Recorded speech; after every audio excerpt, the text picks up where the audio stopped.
Obrigada, Kenneth. Acho que é melhor a gente deixar os três palestrantes, depois a gente abre para o debate. Vou convidar então Carlos Coimbra, por favor.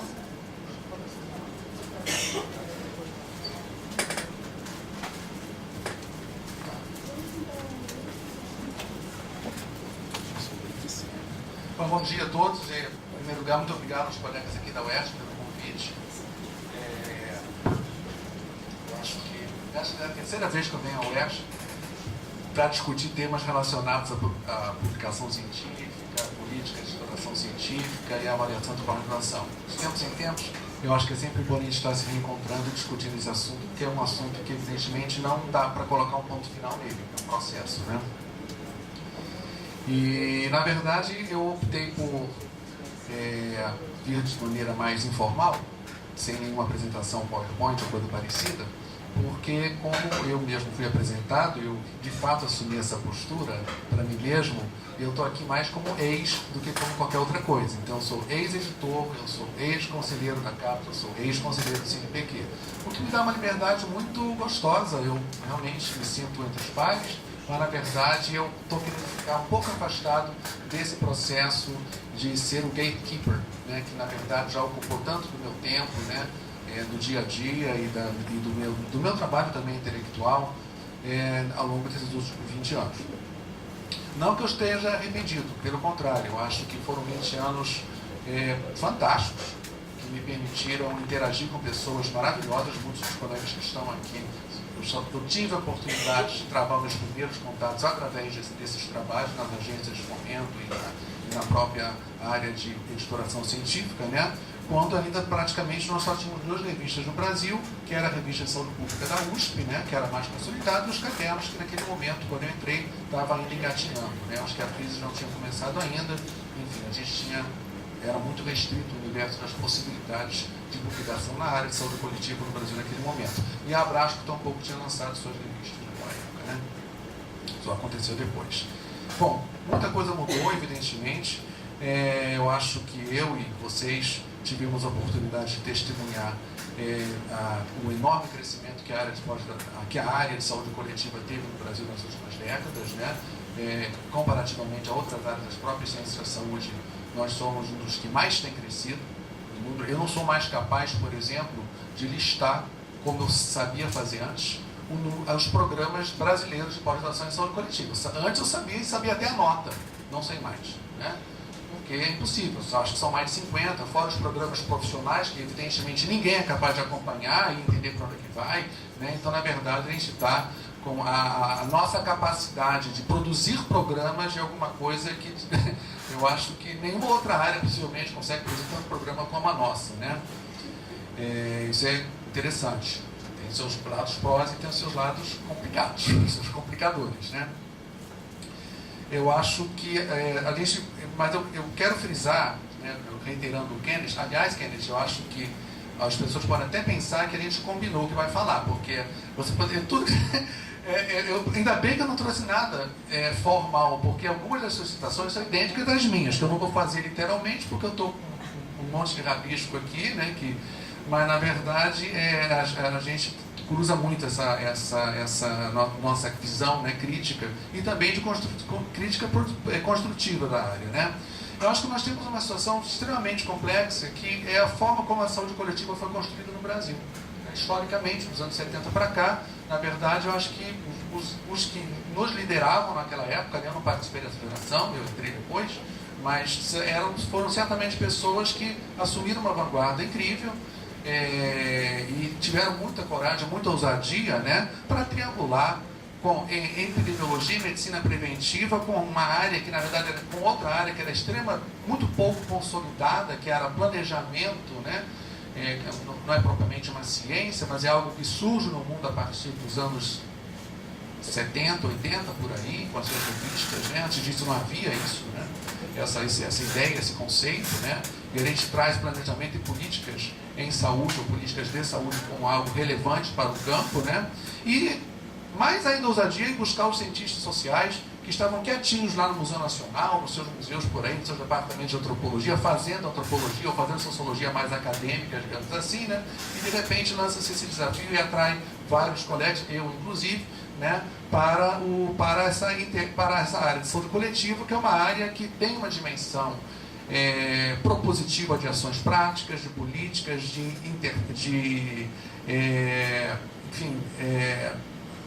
ações do cotidiano, interferências, ao mesmo tempo uma produção intelectual impressionante, ciência, realmente é uma área de extrema complexidade. Como atrair isso e como manter coesa esses três blocos que fazem a saúde coletiva brasileira continuar sendo bonita como ela é, realmente é um desafio.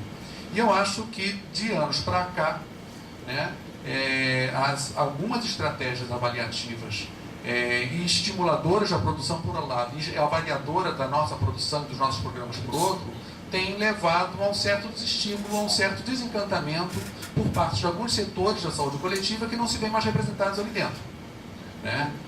Acho que o Kennedy falou muito bem, usou a expressão tensões desnecessárias entre as áreas constitutivas da saúde coletiva, com que eu estou totalmente de acordo, né? Ou seja, se antes estávamos todos juntos em prol de uma visão de entendimento do que é saúde numa sociedade complexa como o Brasil, hoje parece que muitas vezes, dentro de um próprio programa, de um próprio departamento, de uma mesma instituição, estamos meio que um contra o outro, porque a gente está contando o índice H do outro, está contando o índice H da produção, está contando a produção não sei do que, e o programa tem que ser nota 6, para ser nota 6 tem que ter um mínimo de produção, senão você não entra. Em determinados tipos de revista, que com o exemplo da árvore é muito boa, porque para determinados tipos de colegas nós temos muito mais facilidade de publicar no Lancet, para outros é quase impossível, porque o tipo de ciência que a gente faz não é publicável no Lancet, simplesmente porque o Lancet não foi inventado para atender a nossa demanda. Apesar de ter virado um fetiche de brasileiro publicar nessa revista inglesa, né? Mas é fetiche. Todo mundo quer ter o seu nome numa coautoria qualquer no Lancet que seja, mas é um desejo, né?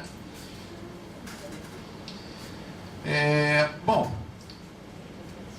mas quero deixar muito clara a minha posição. Eu sou a favor da avaliação, tá? Não estou rompendo radicalmente com isso, não. Concordo, eu acho que a pesquisa brasileira é financiada com recursos públicos, pelo menos na área da saúde coletiva.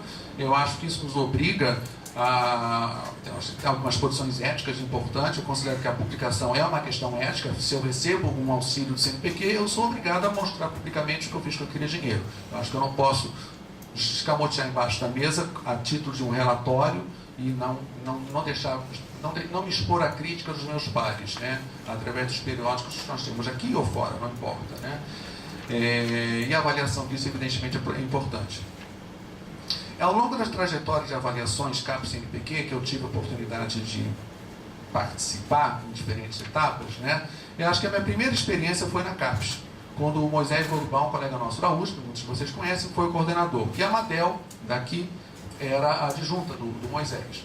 Essa foi a minha primeira experiência, foi quando, na verdade, a gente começou uma luta muito grande, em primeiro lugar, para defender a importância da avaliação, porque havia vários colegas que achavam que aquilo não era muito cartesiano, era muito positivista, era muito não sei o quê, não era por aí que a coisa deveria caminhar, né? Nós defendíamos. Por outro lado, entrava também a questão das revistas, né? Que a CAPES tinha uma visão sempre de cima para baixo, né? Uma estratégia de avaliação das revistas que não era exatamente como o Qualis atual, né, contemporâneo, era uma outra forma, tinha Qualis Internacional, ABC, Qualis Nacional, enfim. E, na verdade, nós discordávamos disso dentro do comitê. E eu acho que o Moisés foi muito hábil naquela época, eu sempre cito isso, né, de conseguir convencer as instâncias superiores da CAPES naquele momento de que o nosso conjunto, o nosso core de revistas científicas da área de saúde coletiva seria valorizado como o máximo independente dos indicadores bibliométricos que a CAPES queria nos empurrar a goela abaixo, né?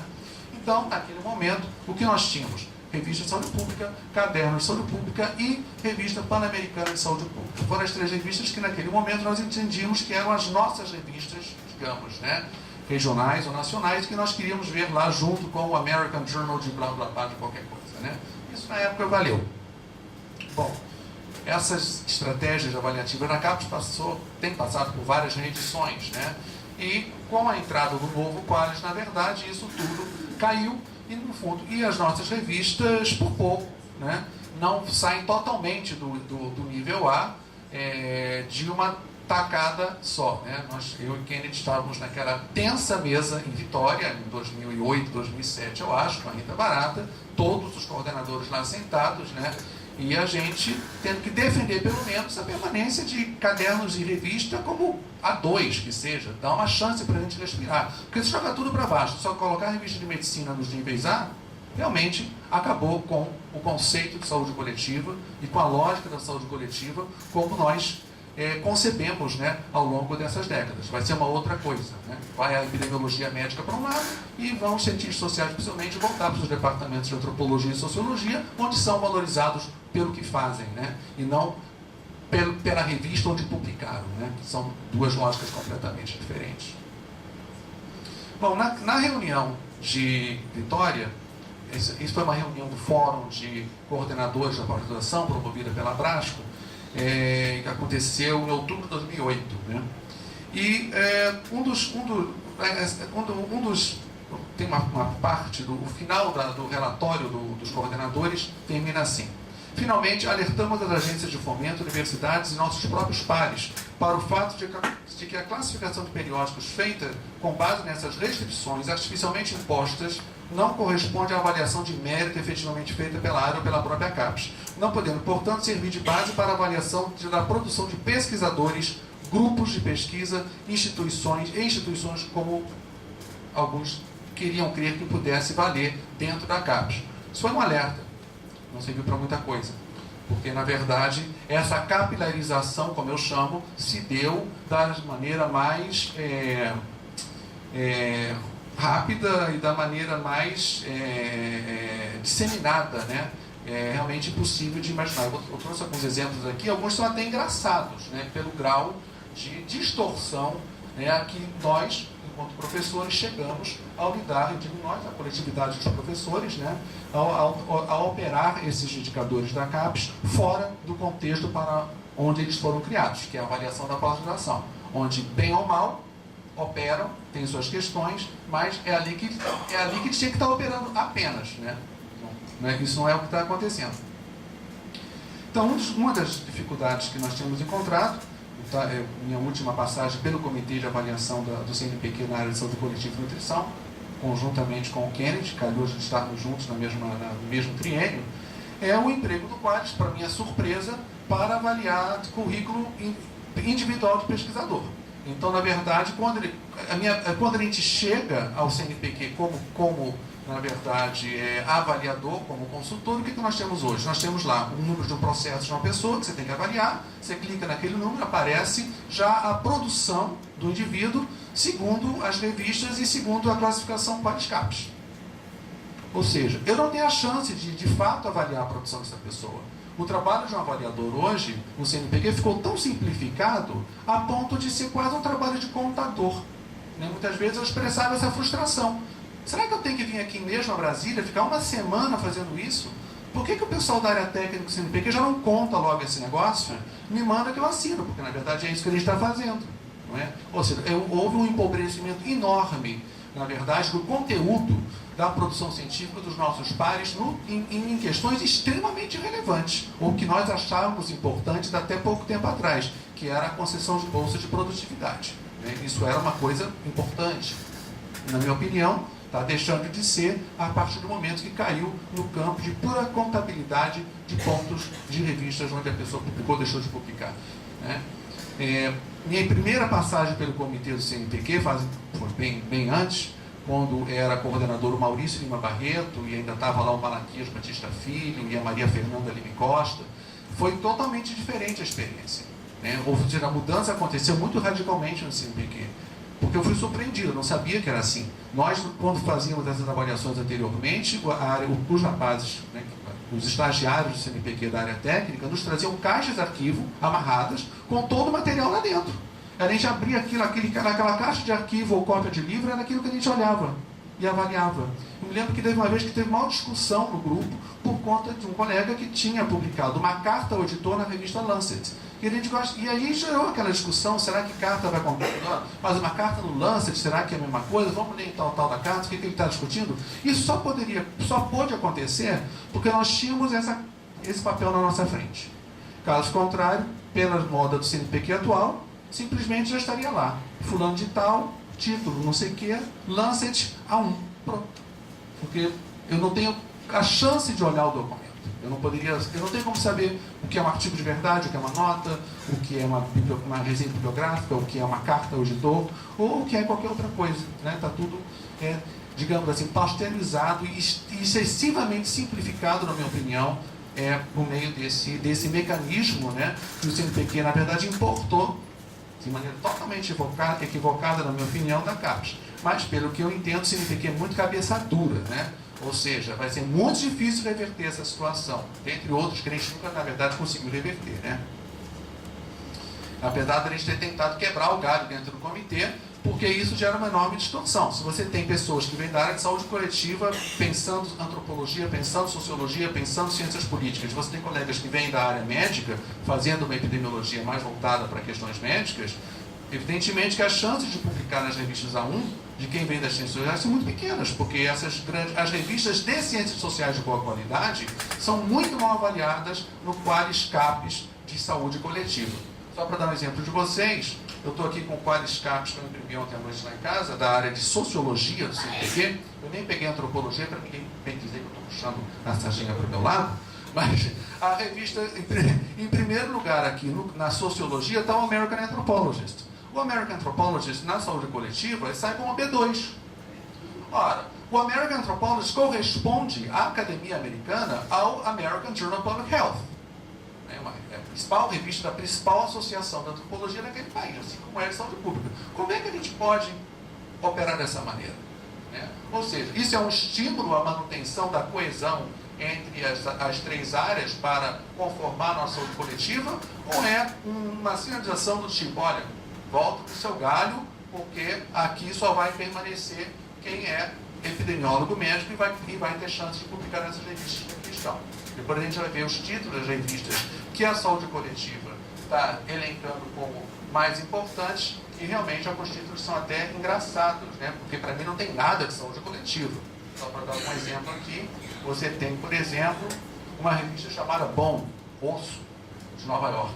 Por que uma revista de osso é importante para a saúde coletiva? Será que algum colega estatístico, não sei, epidemiólogo, que coautorou alguma coisa de ortopedia e publicou numa revista chamada Osso?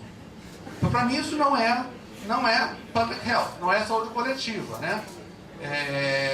na verdade, tem títulos assim interessantíssimos, revistas de virologia, uma série de revistas da área básica. Na verdade, eu só consegui listar 4 revistas de toda essa lista. Isso aqui é todo o A1 da CAPES Saúde Coletiva. Eu só consegui pegar 4 revistas aqui, passei o highlighter amarelo, que tem a palavra health, a palavra saúde no título. As outras não tem nem a palavra saúde no título. Então você tem o American Journal of Public Health, obviamente, você tem o Bulletin of the World Health Organization e mais outras duas. Acabou. O resto tudo é revista de especialidades clínicas, especialidades cirúrgicas, biologia molecular, biologia básica e etc. e tal. Isso aqui para mim não é muito estimulante. Outra coisa, não há nenhum título nacional aqui. Não é que eu seja nacionalista, não. Mas, poxa, será que não tem nada que a gente faça que preste na área do periodismo científico? Será que a gente não aprendeu? Então, o que a gente está fazendo? Bom, eu agora falo como ex, Mas, poxa, vocês mesmos... é muito desestimulante para um editor ver que não poder se ver. Quando você realmente realiza um trabalho sério ou que você acha que está sendo sério. Os sociólogos, eu acho que são bem diferentes. Eles não dão um tiro no próprio pé, como eu acho que nós estamos fazendo por vezes. Eles têm aqui 16 títulos, do quais A da sociologia são títulos brasileiros. Alguém pode discordar disso. Mas é onde não há sociólogo desse país que não publique, por exemplo, em revista Dados, aqui do Rio de Janeiro. Não há sociólogo do Brasil que não valorize, que já não deseje publicar na revista Novos Estudos SEBRAP. Revista super importante, na área de ciências políticas e sociologia. E por aí vai. Ou seja, pode não ser a revista mais... Pode não ser o American Sociological Review, mas também todo sociólogo lá quer publicar no American Sociological Review. Então eu acho que esse tipo de coisa deveria estar sendo visto com algum tipo de recorte diferenciado, né? E não dessa maneira extremamente pasteurizadora da diversidade, né? E geradora de enormes distorções. Porque se pelo menos o Qualis fosse de fato selecionar as melhores revistas de epidêmio e saúde pública, eu não estaria reclamando. Mas não é verdade. Isso aqui é revista de medicina, não é revista de saúde pública, né? Bom, isso aqui dá pano para manga, não é a primeira vez que eu falo isso. Realmente, eu acho que é um acúmulo de frustrações, né? E de dificuldades no dia a dia que a gente acaba enfrentando por conta dessa capitalização. Agora eu vou dar uns exemplos ótimos que eu descobri. Eu comecei a buscar na internet edital de concurso público para professor. Como é que os nossos colegas professores, somos todos professores, estamos fazendo para pontuar currículo de candidato à vaga de professor adjunto e professor assistente nesse país? Bom, eu resolvi não ficar restrito à Praça Carioca para não ficar chato, porque todas as universidades da Praça Carioca estão agindo da mesma maneira. Eu considero de outro planeta, né, nessa hora. Mas vou dar um exemplo aqui de outra universidade que está fazendo concurso. Tem aqui concurso música, a vaga é para um professor adjunto de música, escola de música. O setor de prática instrumental, cordas friccionadas graves, violoncelo ou contrabaixo, tudo bem, altamente especializado. Vamos ver como é que pontua o currículo desse professor de prática instrumental, cordas friccionadas graves. Alguém pode imaginar que a banca vai botar ele para tocar a tal da corda friccionada grave? Ou vai pedir para ele fazer um recital para você ver se ele sabe de fato tocar aquilo? Não. Não é assim que seleciona professor desse tipo de instrumento. Bom, o edital é enorme, evidentemente, com blá blá blá, fantástico. Mas, em termos práticos, isso aqui é uma universidade federal, tá? Artigos publicados em periódicos A1 na área do concurso tabela CAPES. Como assim tabela CAPES? Qual é a tabela CAPES? Não existe nem isso. Não existe uma tabela CAPES, né? Aí pior, em casos de não haver qualis na área, ou seja, não sei se existe qualis da música, realmente eu não sei, fazer correlação pelos critérios de área ou usar qualis de área afim. Qual é a área afim de violoncelo, hein? Bateria? Flauta? Filosofia? Não sei. Isso é possível? Isso é um edital público de uma universidade federal.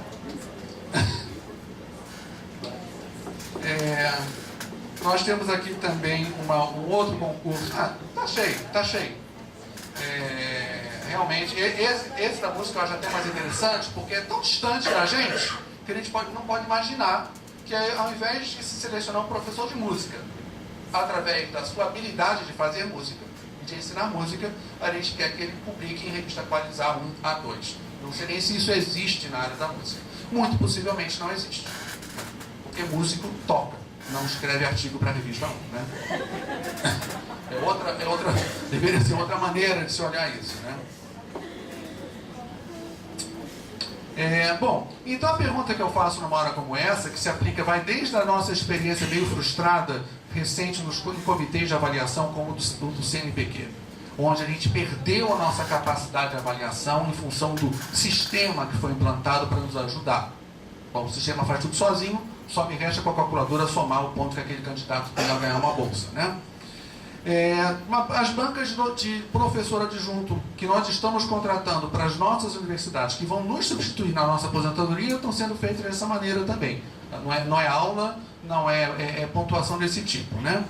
Então, onde é que está a soberania das bancas? Onde é que está a soberania dos comitês? Onde é que está a soberania das comissões? Eu aprendi que nós teríamos soberania para atuar nessas esferas de avaliação de conteúdo de qualidade. Ao que me parece, isso está se perdendo à medida em que essa ideologia avaliativa contemporânea, muito influenciada por indicadores bibliométricos, né, indiretos, evidentemente, se tornam cada vez mais frequentes e mais capilarizados em todas as esferas, né, da nossa atuação acadêmica. E é interessante que hoje eu estava pensando, né, eu sou professor há muitos anos, eu comecei sendo professor como professor de segundo grau. Durante 6 anos eu dei aula para o segundo grau, depois para a universidade, até que eu fui parar na Fiocruz, onde eu não tenho mais que dar aula. Mas antes, turmas grandes pelo menos, né? Mas a gente sempre aprende a avaliar. A professora avalia o tempo todo. Aprendi a avaliar aluno, avaliava curso, a gente fazia conselho de classe, você avaliava todo mundo ao mesmo tempo no final do ano, a gente avalia projetos, processos, avalia artigos quando somos solicitados por outro colega que nos pedem, avaliamos programas, ou seja, a avaliação é alguma coisa que faz parte do nosso trabalho, né? Mas que dessa maneira está sendo extremamente empobrecida e perdendo o seu caráter de verdadeiramente avaliativo, né? Estou se tornando alguma coisa muito mais, volto a usar a minha expressão, de contabilidade de indicadores bibliométricos, de atribuir esses indicadores como se fossem colinhas, né? Joga para aquele programa, joga para aquele departamento, joga para aquele cientista e, em função disso, faz a distribuição de recursos, do que seja, né? Eu não vou enfatizar mais a questão do produtivismo, que eu acho que o Kennedy trouxe isso muito bem. Realmente isso gera uma série de distorções absurdas. Para quem não conhece, uma colega nossa de Brasília, Débora Diniz, que é antropóloga, acabou de lançar um livro no congresso lá em Vitória, chamado Plágio, pela Estela Fiocruz, que eu recomendo a todos.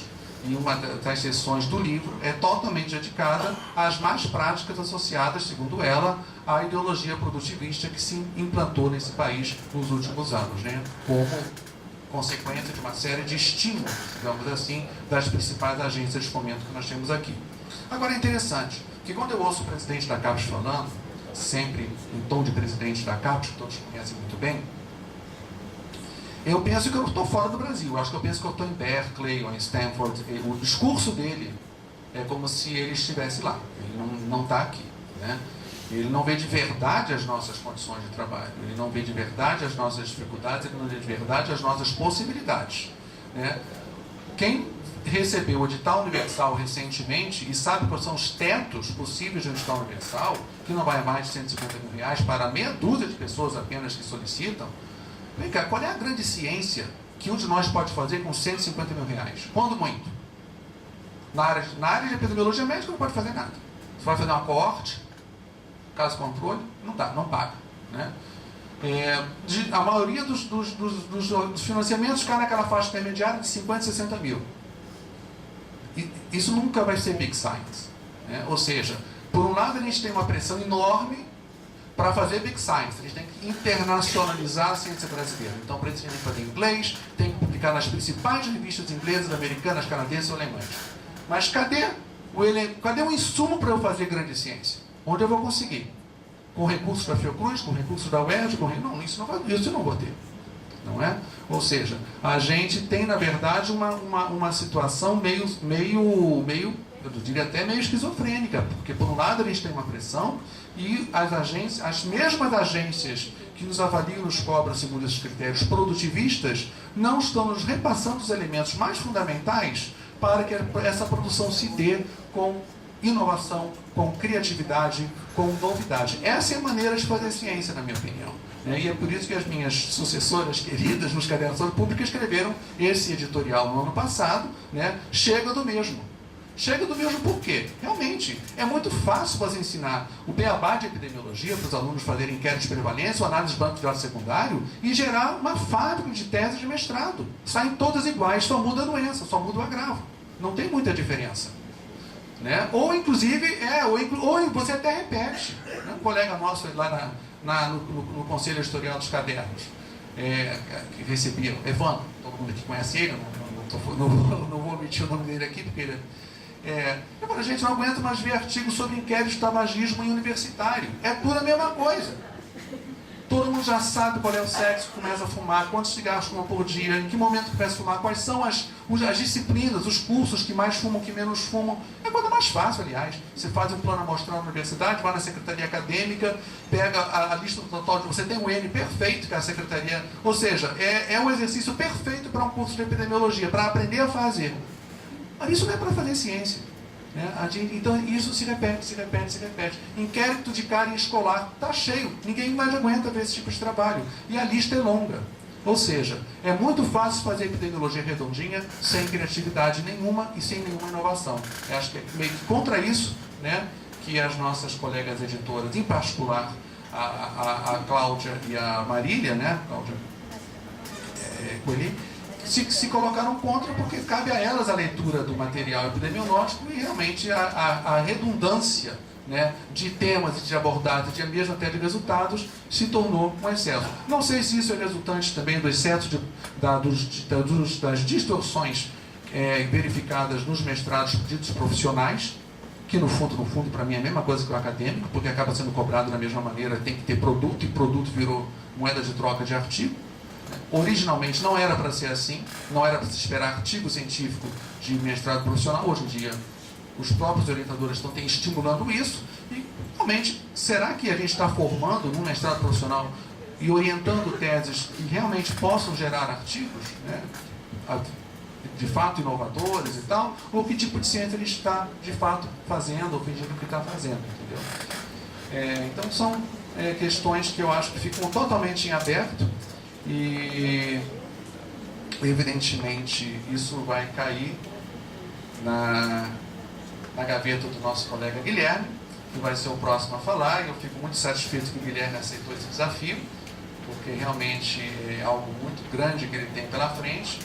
E eu espero, Guilherme, que você avance realmente, sofistique promova a sofisticação da nossa avaliação, não apenas dos programas de pós-graduação, olhando para além do número de artigos que cada um de nós publica, mas que também a gente, se vocês, a partir da posição que vocês vão estar na CAPES, consigam retomar a conversa com outras agências e espalhar essa crítica, de modo que, de fato, os critérios CAPES fiquem contidos à CAPES e não sejam mais usados da maneira como vêm sendo usados até para a seleção de um professor de violoncelo, o que realmente é algo totalmente fora de qualquer referência, né?